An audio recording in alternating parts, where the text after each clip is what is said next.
right, you tone-chasing dweebs, listen up! Are you tired of spending thousands of dollars on cabs, speakers, and mics, only to realize your playing still sounds like a dying cat? Well, guess what?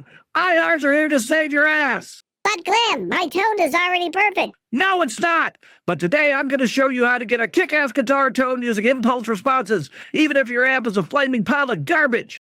So grab your guitar, plug in your $10 DI box, and let's dive into why you're about to sound 1,000 times better than you deserve!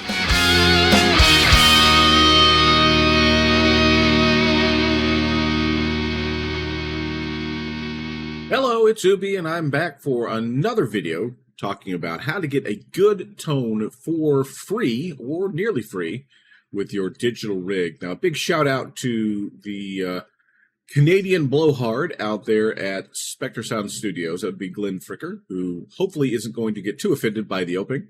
Love you, Glenn. Love your content. You're an awesome dude, and really hoping the best for your wife as she recovers and you as you get back into content creation. Now, what we're doing for content here on this channel is today I'm going to go over one of the most important things for your digital sound, and that's something that you may or may not know about, which is going to be the image response, the IR for your cabs. It really does a major job in shaping what your sound is going to be, and it's one of the most important things I found as far as getting your tone to be something that is bright and living rather than sterile and lifeless. So let's dive into it.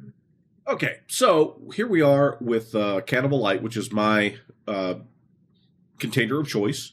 This could also be done in your DAW or whatever it is that you use for your digital rig. Now, just to show specifically what a good IR will do for you, we're going to run very lean. Now, obviously, I like to run some other things like saturation, some EQ shaping, and some compression. But we're going to just run straight into the noise compressor, which I need because I'm recording here at the computer, so I do pick up a little bit of RF interference. That's to help me clear that out. It allows me to do something like this, where I've got the guitar turned up and you're not hearing it. If I turn it off, it's a totally different matter. If we bypass it. So, noise suppression, that's the only thing it's doing, is just blocking out that RF that we have.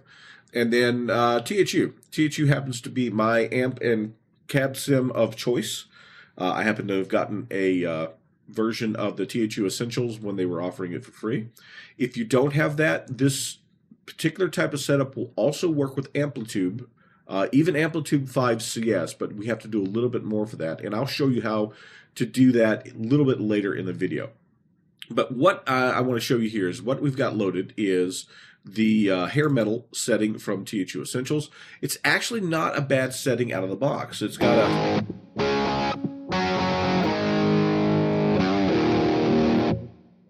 a fairly thick tone to it that is not bad at all. But we can make it sound better. So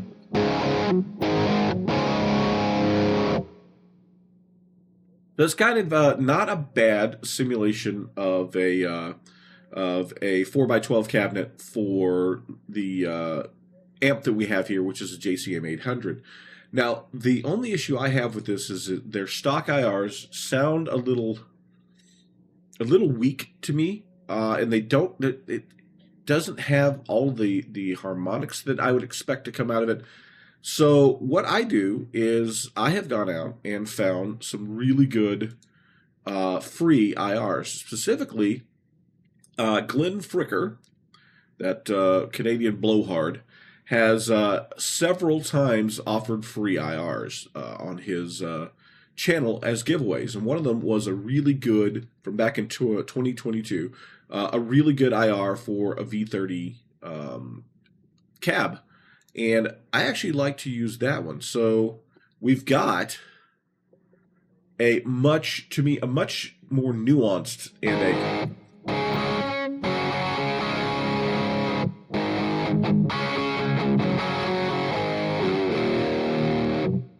to me, it's got a much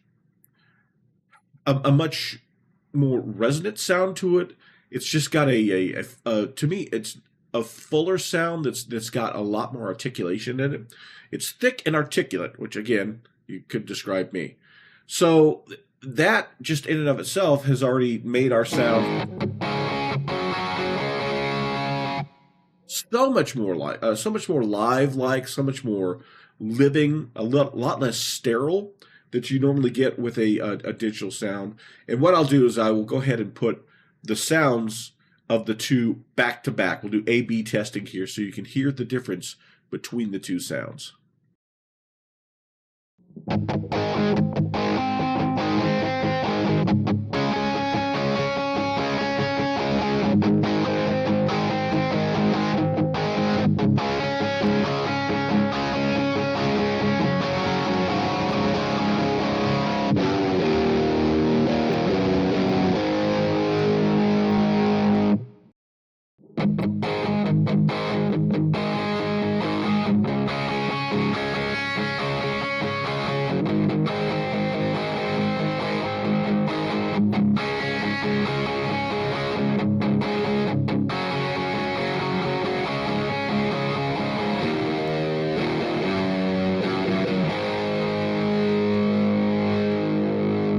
Now, to take it a step further, what I've done here is I have that V30 loaded with the dynamic mic in the A slot, and then over in the B slot, I have it loaded with the condenser mic.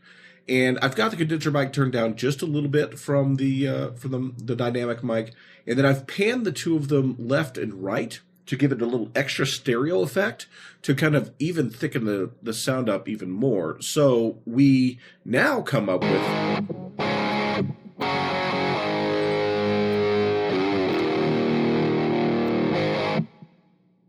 and even to me that it gives it even more of a thick sound, and with the two different IRs spread out just a little bit, it gives it a little more of a stereo feel, but more importantly, it gives it less of that perfect straight line sterile feel to it. So just by doing that, we've given it a little more analog feel into a digital setup so that it doesn't sound quite as perfect. It sounds a little dirtier. And these two are matched really, really well. And if you want to go and add extra to it, you can obviously change the room sound around it, which would help give it a little bit more harmonic feel to it. You can also open up microphones for the rear and off center. Another thing I like to do sometimes is I like to go ahead and take the condenser and turn it at a 45-degree angle. So we have one dead on and one angled off. For those of you who have mic'd up an actual amp, they know how that can shape the tone of it.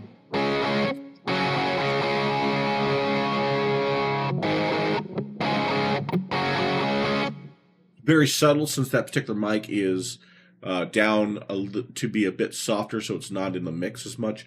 But those little tweaks can add just a little bit of scuff, if you will, into your sound for a digital chain to give it a more breathing, alive feel that you would get from an actual amp, whether it be a solid state or a tube amp. Now, as promised, if you do not have access to THU Essentials like I do, or any of the THU paid versions, you can do this with absolutely free plugins that are available out there. What you can do is you can run AmpliTube 5 Custom Shop, which is the IK Multimedia's free amp and cap sim. So if we load this up and to Cannibal, which will take a few minutes because it is a pretty heavy amp sim. Let's go ahead and put it in our chain here.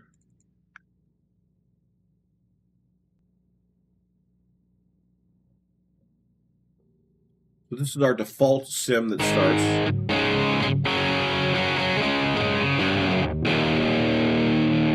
Which is, again, run off basically off of a JCM.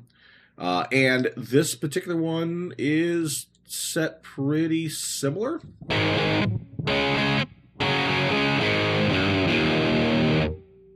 And it's running the stock cab that comes with it, which you don't have you have the ability to go in and change the speakers in here. In this case, they're running Brit 80s, which I'm assuming are going to be very similar to V30s, but they are It's just the way that the cab was modeled, which not bad, don't get me wrong, but it's not what I would consider that great. So what you can do, instead of using their stock cab, you can bypass their cabinet. So we no longer have a cabinet to shape our tone. But what we can do is put in an IR plugin. So NadIR allows us to load IRs, and we can run through it. So we'll pop that in our chain, pop it here. So as you can see, I have some IRs loaded in here. Now this is not the same directory that I'm running my IRs out of as I do from the THU. So I don't have the V30 in here, but I do have another great custom IR that came from Glenn Fricker as well. So we're running that one. You can see it's got so much more character to that sound.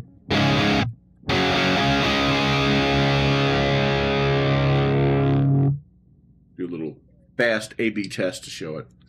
So if we bypass NadIR and unbypass the cab, so it's not bad. Feels a little weak. It feels like it doesn't quite have the oomph, but so you can see that's such a massive difference on those.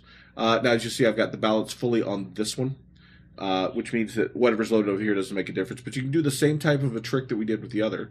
So I've loaded a condenser and a dynamic mic in the IRs here, and so it's an even more full. Might go a little more back with the condenser. So, and that was tone shaping without doing anything at all to the amplifier other than bringing the preamp up just a touch from the default that AmpliTube 5 has. Literally, it's default. Dropping their cabs, dropping in a good IR, and you can see a massive difference that it will make for your digital sound. So there you go. That shows you just how important having a good IR for your digital chain, if you're like me, somebody full 100% digital, or if you're somebody who maybe is using a digital setup for part of your rig or for finishing, anything along those lines. If you're wanting to get that real tone, that authentic analog tone, especially if you're working with modeled tube amps, then a custom IR is probably going to be the way to go. These are all going to be available if you just use your Google Foo and go out there and search for free IRs, search for free V30 IR or any other IR for any cabs or speakers that you may have heard of that may actually work better with your particular rig. And you're going to find tons of them out there. Obviously, there are paid ones that are even better than the free ones, but the free ones are such an upgrade from the stock ones that you get from your Sims that it's absolutely worth chasing those down. If you really want to find some good ones, go check out Spectre Sound Studios. Give Glenn some love. He is an absolute blowhard. He is a completely over-the-top personality, but he really knows his stuff as far as recording. And anything that would work with a recording situation is also going to work with your digital chain. So listen to what he has to say, even if it may be a bit more snarky than your taste. And check out the free stuff he has. If you dig back in his channel, go find stuff like the V30s that I was using in this particular demo. And speaking of channels, subscribe. If you aren't subscribed, subscribe to this channel.